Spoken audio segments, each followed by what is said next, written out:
يا جماعة اليوم جبت لكم روسيت سهلة مالة 100% تونسية، ما تقولوليش 100% تونسية، سهلة مالو في زعما تحضر. وشوفوا لي مانا كل بلا قداش مزيان يهبل، وخاصة انا كل كولوريت مزيانهم. كان تحبوا نولي نعمل لكم الدبارة كاملة كيما هكا قولوا لي، خلوا لي في الكومنتير.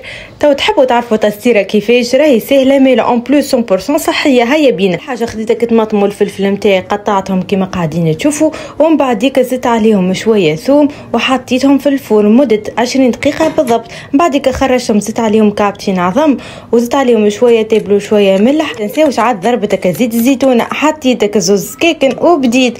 وهكا تحصلت على تستيره صدقوني جات بنينه تهبل. زدت معاها شويه شوربه مفوره وزدت عليها شويه لحم في الفور مصلي.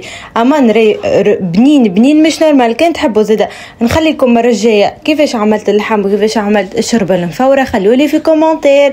وهكا نكونوا تحصلنا على بلا مزيان بنين اون بلوس صحي. اما يا جماعه التصيره هيك راهي زيت بنت الماكله مش نورمال. شوفوا ليك الحيمه قد جات بنينه وطريه تهبل. كان عجبتكم الريسيت تخلوا لي في كومنتير وباي باي.